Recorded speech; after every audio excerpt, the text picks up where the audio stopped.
Alright, we are back with the second tier list update. This time we're going to be revisiting the forwards and see how people's perceptions have changed after the Amy series. For those that are new, the people over at George's Supercoach Discord, if you don't follow Supercoach George on YouTube, definitely get around him.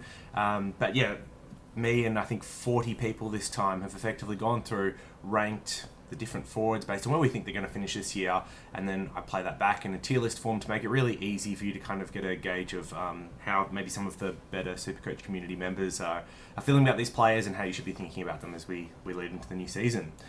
So very quickly, this is where we left the tier list last time, but of course there have been updates with the Amy series kind of rolling on, and obviously players getting injured in the process. So let's go through it. So first of all, speaking of injuries, I guess it's hard to go past Marshall. Just chucking down here in the injury tier, one that everyone was really excited for and was probably the first pick for many when it came to forwards this year, but with that stress fracture, he's going to be out for the first few rounds. Someone that you'll be targeting, I think, middle of the year to get into your team if everything's going well.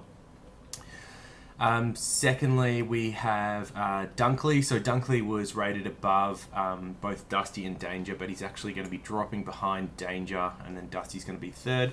So look, these were all great options beforehand. Durable, for the most part. Dunkley's got a little bit of history. Danger's had an interrupted preseason with a groin. But yeah, largely durable over their careers. Great scorers, great scoring potential. Really hard to see any of these people falling out of the top six unless injury occurs, or if Bevo decides to go back on his word and hide Dunkley in a forward pocket, which I guess is possible. But yeah, all three really great picks. Kind of can't go wrong with any of them. Danger seems to be struggling with fitness a little bit, probably 2 or 3 weeks away from his best, so maybe reason to avoid starting him, and also being the oldest of the three with a groin in the preseason. But yeah, all great options, can't go wrong. Next up is Sidebottom, who I think is looking likely for round one. He's had problems with his feet, I want to say. And look, he's scored well in the past with Treloar going to the Dogs. There's obviously some room for him to score a little bit more in the midfield. So sits in a tier by himself, and that hasn't changed really. The scoring of him hasn't changed at all. So Sidey sits there in A tier. Going through the B tier, so a little bit of movement here. So firstly, Butters has kind of popped up to the top. Not so much through him being rated much more highly than before, but more others kind of falling down.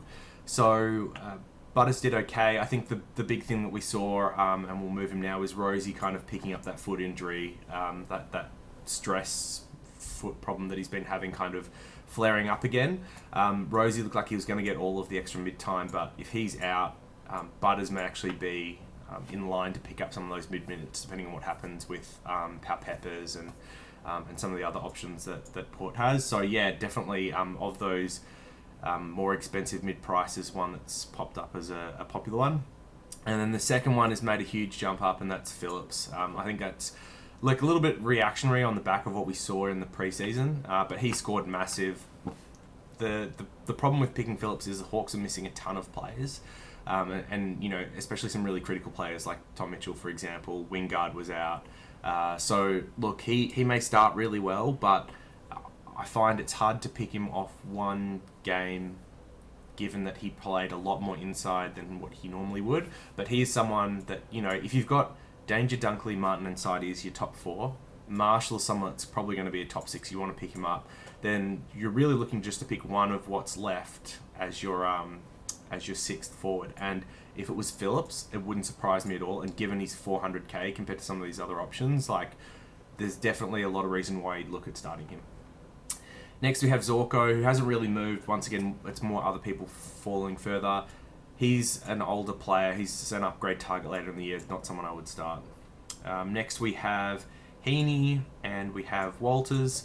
So Heaney, if he's fit, looks like he'll continue to average in that 90 to 95 range that he's kind of been hovering at. I guess he's a little bit limited as a primarily forward option in a bottom 6-ish team.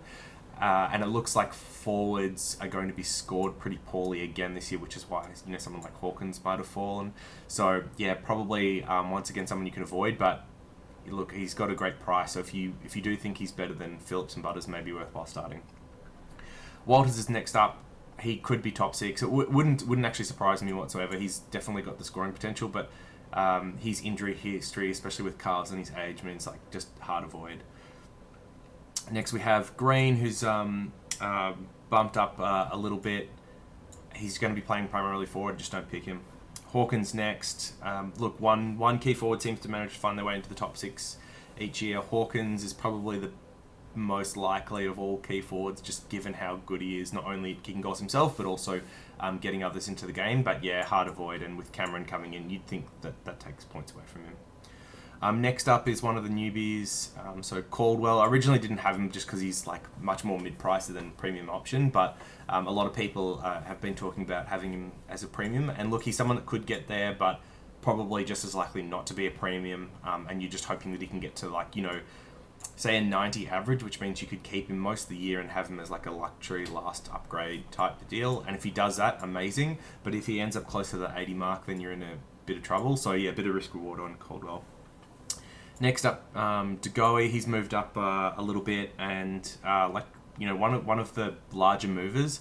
I would still be avoiding Degoe. I just don't see him doing what Petrarca and Dusty did in their breakout years this year, but definitely one that you should be watching just to see what happens over those first few rounds. Maybe with Treloar going, he does get enough midfield time, and he does have that tank, and he really sets the world on fire. But yeah, hard to see it happening for now.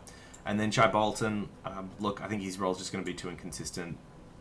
He could surprise, but definitely bottom B tier, and I'd probably even consider having him lower.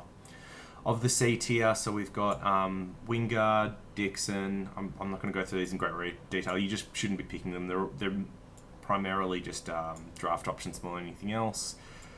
Stevenson, Rayner is obviously injured. Man, it feels so bad. A lot of people were very excited about what Rayner could do on the field this year. Not from the Supercoach perspective, but just from what he could do. And yeah, we're not going to see that. And then just quietly, Langford somehow dropped to the bottom despite scoring 87 off 81 game times. He was online for 100. He's going to be playing an outside role at Essendon, but they love what he can do around the ground. He seems to have really built up a good tank. I would have him over a lot of these options, maybe here. But once again, really good draft choice. Wouldn't be starting him in Supercoach. So this is the new tier list. Looks really solid. I think as far as how this actually translates into Supercoach teams, if you are looking for a premium, I would just be picking from this top tier. Wouldn't look at anyone else. I think if you do want to take one of these mid-price options, it should just be one. It shouldn't be Butters, Phillips, and Caldwell. It should just be just Phillips or just Caldwell or just Butters. Because the reality is, if you have these 4 plus Marshall, the other 2 aren't going to be, top 6. So unless you believe that they're literally going to be 6 and 7, which would kind of make them value at their price, I just would avoid it. And then finally, what we're going to do is this going to work? Hopefully I figured out how to do this since last time. I'll just show you quickly all the little breakdowns. So you can see that the top options from last time have just further solidified their ranking. It's kind of interesting, after seeing the preseason, none of the breakouts really seem likely, and the safe options do seem really safe. Phillips has been that bolter off the back of his massive score. Degoe's seen a bit of a jump too. And then you've got, Langford, Hawkins, Walters, and Heaney that have all fallen off a bit. So, once again, Heaney, Hawkins, those more key forward types that are going to struggle a bit to score well with how the gameplay kind of worked. Walters with the injury history, and Langford, I don't know, Pete must have pissed in the wrong person's cereal, because, man, he should not be down that far.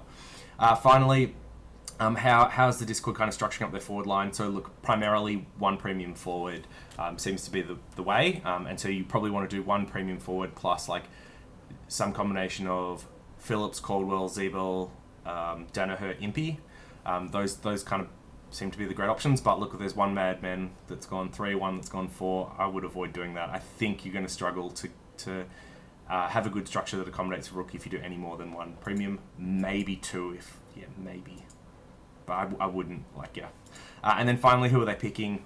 It's primarily Dunkley. There's a little bit of Caldwell action, which is great. A little bit of Phillips action as those speculative ones. Kind of everyone's, I think, voided Butters, and then Dusty and Danger as as the other options. It's kind of interesting seeing how many people have gone for Danger. And look, the talk that he's going to be getting more midfield time, more CBAs, means that he actually has upside on his average. Like, there's a world where he goes 120 and no other forward is above 105 for the year. And if that kind of plays out, then everyone that starts him is going to be a huge advantage to everyone else. But there's also a world where Dunkley outscores Dangerfield. And if you're not on the Dunkley train when that happens, then you're going to be feeling really bad. And with Dangerfield's age, the preseason groin, there's actually a chance that he struggles to play a full year for one of the first times in his career. So yeah, definitely like one premium forward, and that being Dunkley. So that wraps up the premium forwards.